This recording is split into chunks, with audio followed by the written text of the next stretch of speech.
Hi folks, I'm back again with another fairy tale. This time I'm going to read The True Story of Cinderella, and it comes from Bedtime Stories for Grown-Ups, Fairy Tale Psychology by Sue Galley and Ellen Galley. So there's a nice little illustration to start with that you can see right here, and I'll get started reading the story. It's raining here, so forgive me if it's going plop, plop, plop in the background. I'm out in the garden. So, the true story of Cinderella may surprise you because it does not involve a cast of animated birds and singing rats. Cinderella was raised by a stepmother who had two daughters, Winifred and Della, from a previous marriage. Contrary to the popular story, it would not be fair to call Jennifer, the second string mother, wicked, even though Jennifer tried her best to treat all the girls equally. Cinderella pushed her new family away, overwhelmed by feelings of resentment and abandonment.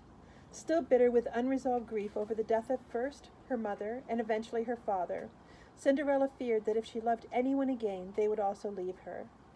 While Winifred and Della, who admittedly were not all that attractive although they had great personalities, used to include Cinderella in their plans. They eventually stopped bothering to ask her to join them because she repeatedly turned them down. Cinderella chose instead to isolate herself. She sat by the fireplace for hours while she dreamed of being rescued from her drab existence by a handsome young prince on a white horse. Once upon a time, Cinderella was strikingly beautiful, but as the months passed, her luster faded as she wallowed in grief and unhappiness. She even stopped washing her hair and began to use food in an attempt to fill the void of her loneliness. Her loneliness did not get filled, but it did fill out her waistline. Even her well-tailored clothes became filthy rags as she lounged in the ashes by the fireplace. Cinderella's stepsisters saved up their allowances to buy tickets to the annual debutante ball. They asked Cinderella if she planned to go to the ball, but Cinderella replied harshly that all of her dresses made her look fat, and that if her stepmother really loved her, she would buy her a ticket instead of making her pay her own way. Cinderella believed that if she waited long enough and hoped hard enough that someone would rescue her. As she stared up through the chimney, she wished on a star that something would happen to change her life. The answer came to her as a thundering pile of decayed leaves, soot, and gravel dislodged from the chimney filter. Cinderella was knocked out cold.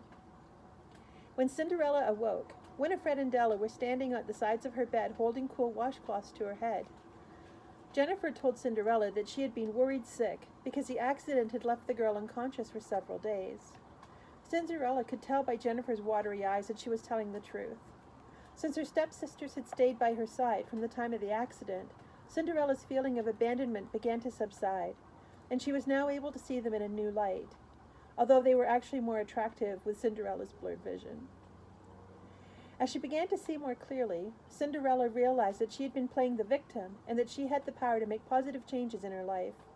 Several weeks remained until the ball, so she cleaned herself up and asked Winifred and Della to help her style her hair.